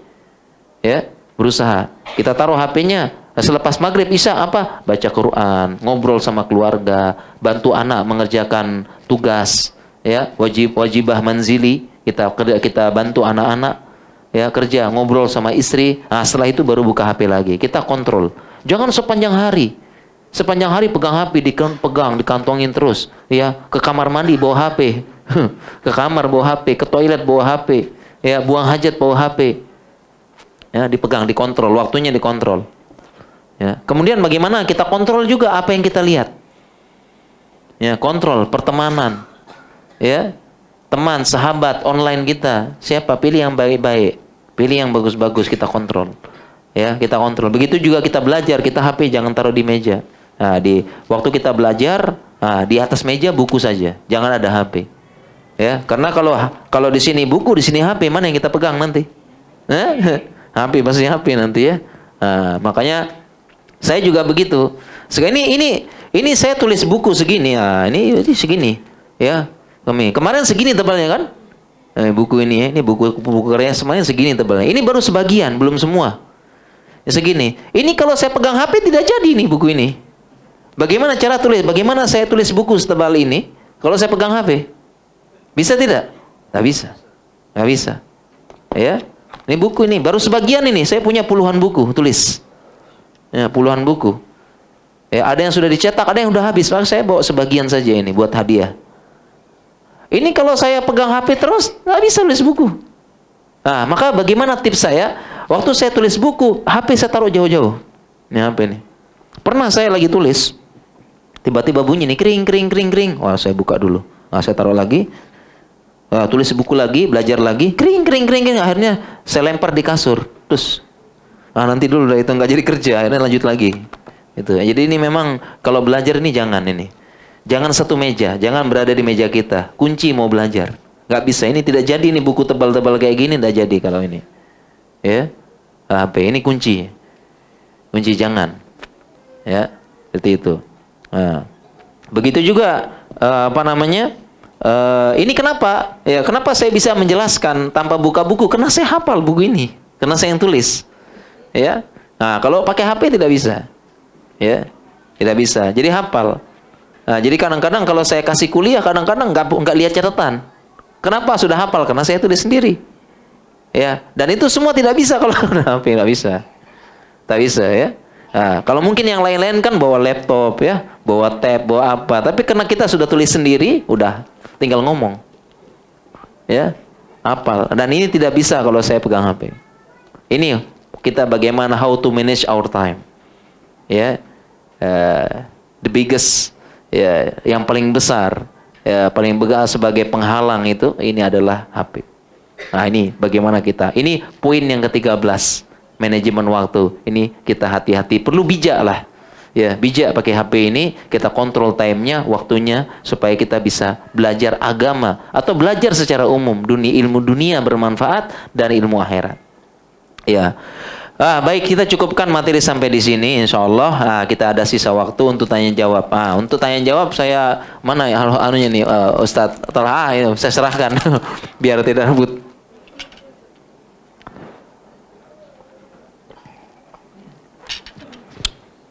Dapat buku yang tanya ya, buku ini dapat ini buku. Saya masukkan lagi lah biar biar terkesan baru kan. Baru lagi. Baik, ada yang nak tanya soalan? Tadi dah dapat buku, soalan ni tak payah. Yang belum dapat buku lah, belum dapat buku ya. Biar Tapi nak tanya soalan bisa Ustaz? Boleh, tapi nggak dapat buku ya. Yang belum yang soal tapi belum dapat buku. Boleh soalannya? Buat sikit lah. Berapa minimum waktu tidur? Mempermudah kan? Ya Ustaz, kalau di barat kan dia kata harus 8, 10 sleepnya gitu. Iya, bagaimana terkait dengan tidur ya? Naum ya, bahasa Arab ya. Ya, oke. Jadi kalau kita masalah tidur ya, permasalahan tidur, kita punya dua hal. Pertama, kuantitas ya, kuantitinya. Yang keduanya kualitinya, tidur. Kalau secara kuantitas atau kuantiti sama ya, kuantitas ya sama. Kalau kualitas itu dalam ilmu medis, ilmu kedokteran, kita tidur 6 sampai 8 jam sehari. Berapa? 6 sampai 8 jam sehari. Ya. Kalau tidur 8 jam lebih bagus. 8 jam. Nah, oleh karena itu 8 jam berarti sepertiga dari 24 ya. Ya, sepertiga dari 24. Sehingga kita sepertiga umur kita tidur kita ini. Nah, jadi kita misal umur kita 60 ya, berarti 20 tahun kerjaan kita apa? Tidur 20 tahun. Emang tidur, kita tukang tidur. 20 tahun. Jadi secara kesehatan, secara kedokteran, kuantitas tidur kita 6 sampai 8 jam. Kalau mau bagus 8 jam. Kalau mau bagus. Karena tidur itulah ya kita memperbaiki ya, regenerasi sel. Memperbaiki 6 sampai 8 jam. Oke. Kemudian yang kedua ada kualitas. Kualitas. Nah, kalau tidur kita berkualitas 4 jam cukup. Berapa? 4 jam cukup. Kalau berkualitas, apabila berkualitas 4 jam cukup. Dan ini tidurnya para ulama. Para ulama tidur. Makanya disebutkan dalam Al-Quran, qalilum ma yahjaun. Mereka sedikit tidurnya. Wabil ashari hum yastaghfirun. Di waktu sahur mereka bangun, sholat, istighfar. Ya, jadi para ulama, orang-orang soleh, sahabat, mereka dulu tidurnya sedikit. Disebutkan dalam Al-Quran, tidurnya sedikit. Ya, nanti tengah malam bangun sepertiga malam. Siangnya kerja. Bisa tidur 4 jam asalkan berkualitas. 4 jam cukup. Kalau kita jangan harap 4 jam. Kita banyak pikiran. Pikir utang, pikir istri, pikir anak, pikir apa lagi? Pikir susu anak ya. Susu ya, pampers ya. Pikir pampers anak, pikir apa. Kita jangan 4 jam, jangan kita. Kita banyak pikiran. Ya, sebelum tidur stres. Kita tidak berkualitas. Kita 6-8 jam kita. Tapi ulama 4 jam. Syekh bin Bas 4 jam katanya. Murid-muridnya bilang di biografinya, Syekh bin Bas ada yang bilang 4 jam tidurnya. Syekh bin Bas ajar sampai jam 12, nanti jam 3 udah bangun dia. Sholat malam. Besoknya ngajar. Ulama tidur 4 jam karena kualitas. Cukup 4 jam. Ya. Dan para sahabat, para ulama dulu malamnya sholat malam, bangun, siangnya kerja. Dulu mereka ketika perang, malamnya bangun baca Quran, sholat malam, besoknya perang. Ya, bisa mereka. Kalau kita jangan, ya, malamnya begadang, paginya lemes langsung. Aduh, jangan. Ya, apalagi mau perang, ya. Jangan. Nah, kita 6 sampai 8 jam. Kalau lebih bagus lagi 8 jam. Ya. Tapi kita sering kurang tidur ya, begadang terus ya.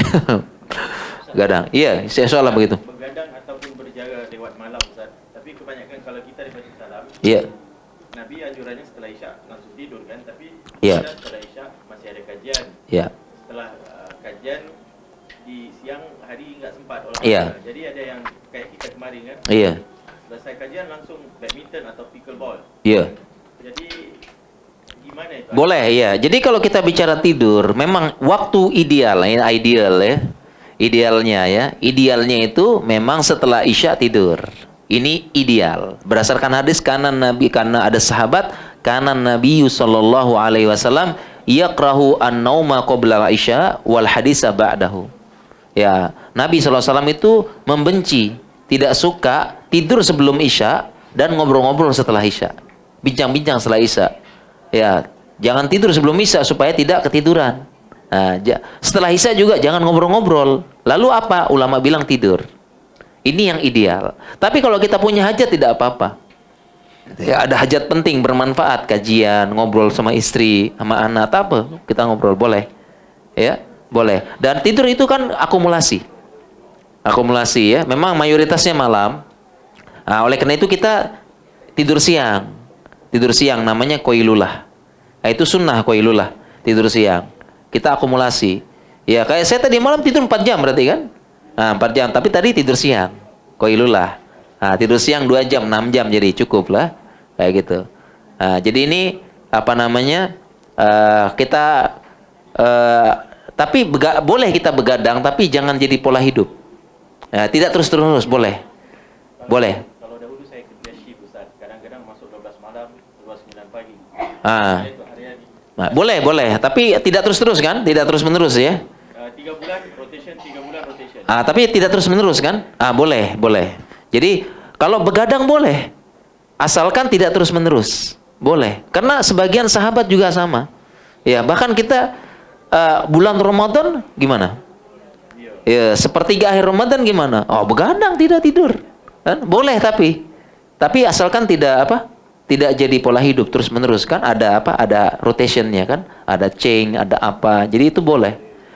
Bahkan dulu para ulama juga begitu. Ulama juga kadang-kadang menghidupkan malam. Tidak tidur. Imam Syafi'i pernah tidak tidur. Imam Syafi'i pernah sholat subuh dengan wudunya Isya.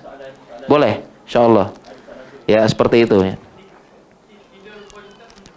Tidur berkualitas, tidur nyenyak. Tidak bangun-bangun. Hah? Tips tidur tidur nyenyak. Pertama, kalau bisa seharian aktivitas. Kalau bisa sorenya olahraga. Aktivitas. Ya. Kemudian selanjutnya kita jangan makan 3 jam. Ya, jangan makan 3 jam sebelum ini ya, sebelumnya. Kemudian jangan juga minum kopi bagi yang tidak biasa. Kemudian aktivitas ya.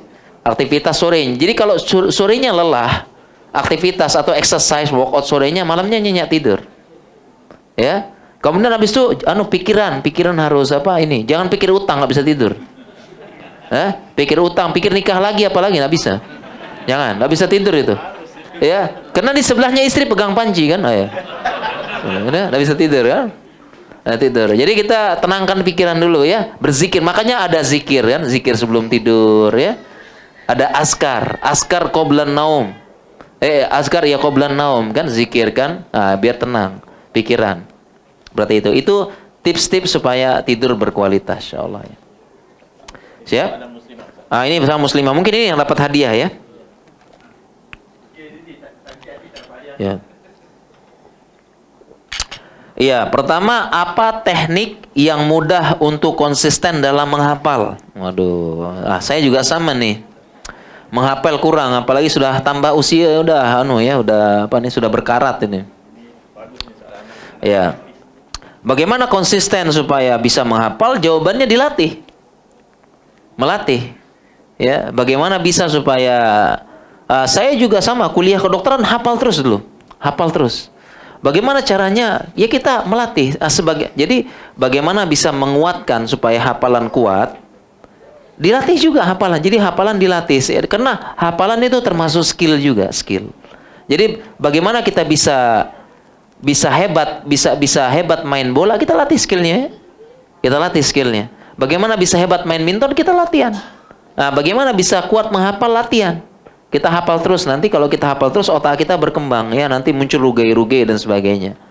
Ya, bagaimana cara menghafal ya kita hafal terus, latihan terus. Ada jadwal, ada program, ada nanti murojaah. Nah, kita nanti akan mudah menghafal. Seperti itu. Ya, dan ada teknik-teknik ya, teknik-teknik hafal Quran nanti ada ilmunya ya. Bagaimana nak seimbangkan kesibukan dunia dan belajar agama tadi? Cinta dulu, cinta ilmu agama, insya Allah. Ya, kita akan punya priority. Cinta dulu. Kalau nggak cinta nggak bisa kita, nggak punya priority. Ya, kalau sudah cinta kita pasti seimbangkan. Bisa. Bilang itu harus cinta kan? Iya. Ilmu agama. Jadi baru kita akan Priority ya. boleh jadi ibu-ibu sudah kurang cinta pada suaminya. Gitu. Bisa jadi ibu-ibu kurang cinta ya, kurang cinta sama suaminya. Jawabannya ini nanti, jawabannya di sini ada buku nih ya, nih kita memahami karakter suami istri dalam psikologi Islam. Nah, ini biar cinta lagi nih, biar cinta lagi. Atau buku yang lain mana nih? Ada ya, ada saya punya buku Terlanjur Cinta, udah dibagikan kayaknya ya. Cinta ini caranya nanti ya. Biar cinta lagi. Begitu juga kalau kita cinta suami, kalau kita cinta istri pasti ada waktu ya, prioritas untuk cintanya. Jadi kalau suami yang tidak ada waktu, istrinya berarti nggak cinta berarti kan? Itu ya kan? Siapa suami tidak ada waktu untuk tidak ada waktu menemani belanja, tidak ada waktu temani ke mall, tidak ada waktu ngopi ya, ke kedai, tidak ada waktu untuk apa? Berarti tidak cinta berarti dia. Coba tanya abang nggak cinta berarti kan? Juga sama. Tidak ada waktu bawa istri ke majelis ilmu. Berarti abang cinta di dunia saja. Ya, saya mati, abang nikah lagi. Gak cinta berarti abang. Karena kalau abang cinta saya, dunia sama akhirat, abang bawa saya ke majelis ilmu. Kan gitu ya. Berarti kalau sekarang dibawa ke majelis ilmu, berarti cinta dunia akhirat. Insya Allah ya. Bukan cinta dunia saja ya. Insya Allah. Mungkin demikian. Insya Allah. Ini yang dapat bukunya yang bertanya ya. Insya Allah. Soalan lagi ke lagi. Fairuz, JDT. Waalaikumsalam.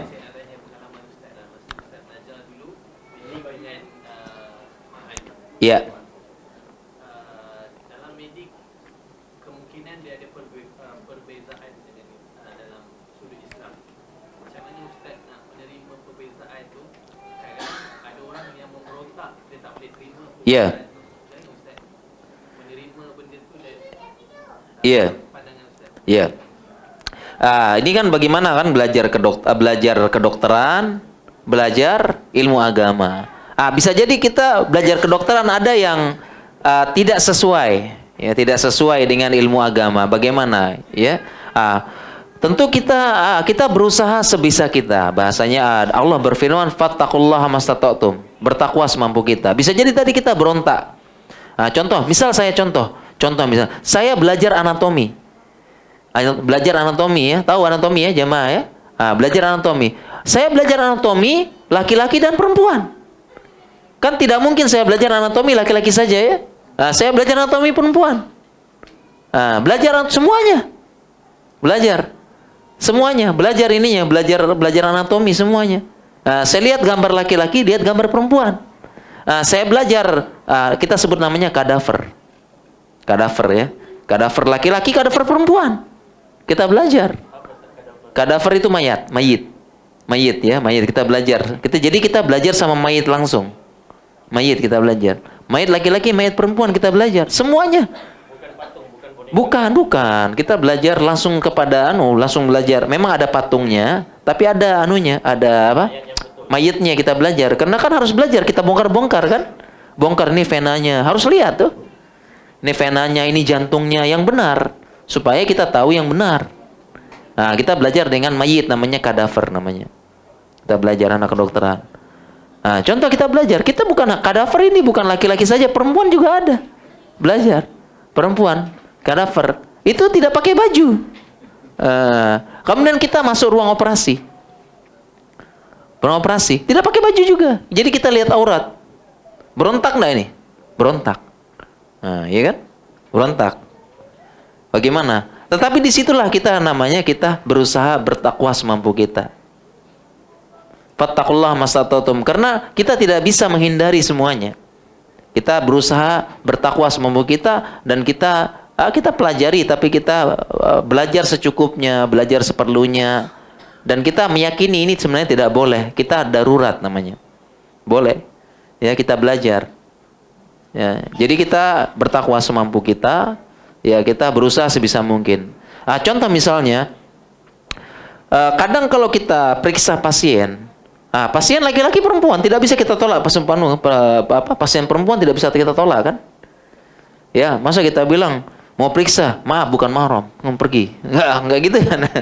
Kita bukan negara di Indonesia, Malaysia bukan negara 100% Islam ya, daulah Islamiyah 100% tidak kan? Kita periksa. Ya, kita examine laki-laki perempuan seperti itu. Tapi ketika mendapatkan pasien perempuan, saya minta nurse perempuan periksa. Nanti saya yang kasih obat, kasih prescription. Ya, begitu juga misalnya saya punya stetoskop. Stetoskop ya, tahu stetoskop ya? Stetoskop buat periksa itu. Kalau perempuan saya tidak perlu buka semuanya. Enggak. Kita cuma selipkan ke dalam baju periksa. Tidak perlu, please buka semuanya. Semua dalaman juga, itu buka semua. Tidak, kita bertakwa semampu kita. Ya, nanti kita nggak jadi periksa, nanti malah nggak jadi periksa, kita tidak fokus. Itu namanya ya. Jadi kita supaya tidak berontak jiwa, kita bertakwa semampu kita. Seperti itu ya, insya Allah. Buku apa nih? Mau buku yang mana nih? Yang mana bukunya tadi? Ini dia baru operasi lututnya. Oh, baru operasi lutut. Ini saja nih ya, operasi lutut. Yang ini aja sehat berarti ya? Atau yang mana tadi nih? Tak apalah, ini yang sehat ya. Operasi lutut. Ini aja dah. Ini ya orang sakit ya. Operasi lutut ya, insya Allah. Okey, kita buka lagi 2 soalan. Kalau boleh satu lelaki, satu perempuan. Cuma sambil ustaz jawab soalan, siapa yang belum ada wuduk boleh ambil wuduk. Sebab lepas habis soalan kita terus solat, lepas tu kita nak makan. Jadi tapi jangan berebutlah slow-slow. Sampai tak ada wuduk boleh ambil wuduk. Okey, next soalan.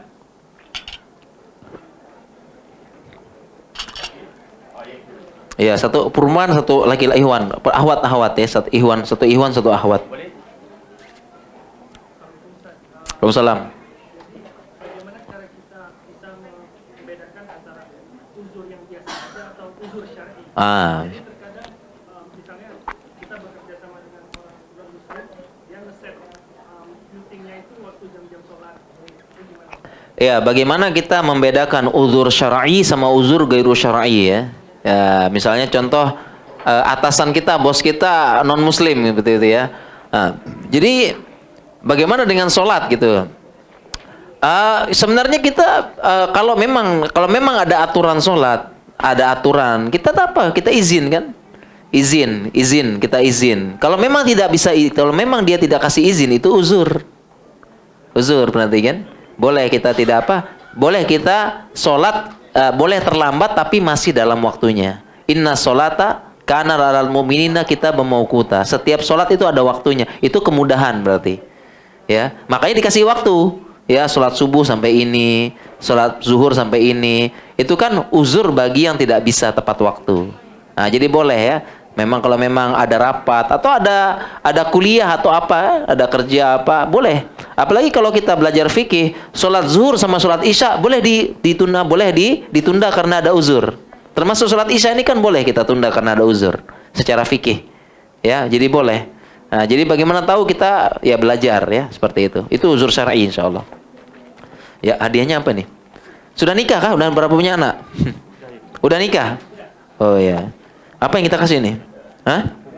Oh, ini aja nih hubungan intim. Bagus ya nih. Ini fikih hubungan intim suami istri ya. Ya, biar pulang-pulang langsung anu nih.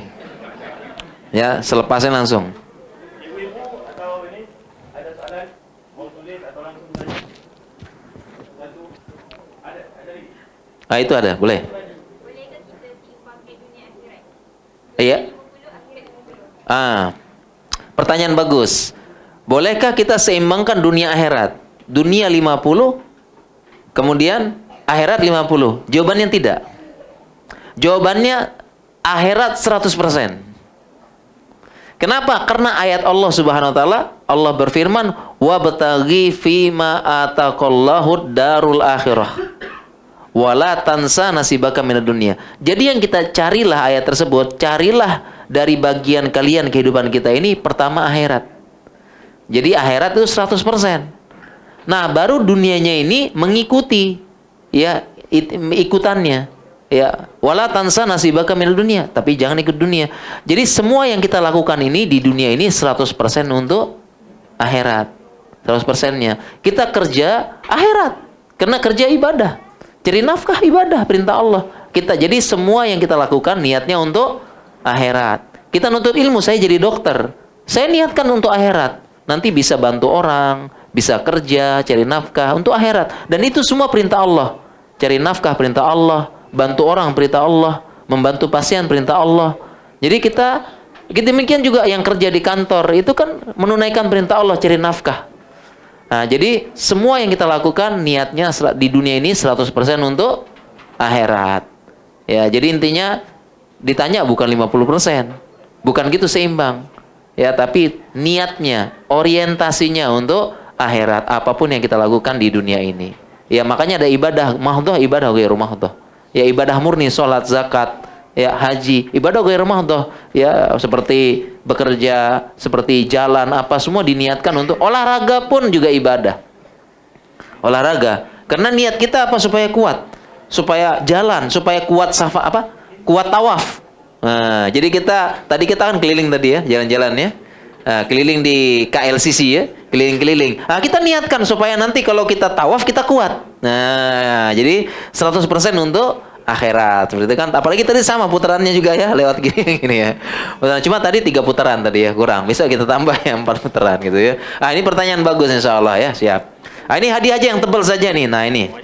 Tebal ya. Fikih kesehatan wanita insyaallah. Dapatlah.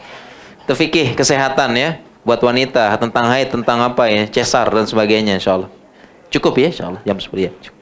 Ditutup. Kalau gitu kita akhiri subhanakallahumma bihamdika asyhadu alla ilaha illa anta astaghfiruka wa atubu ilaik. Assalamualaikum warahmatullahi wabarakatuh.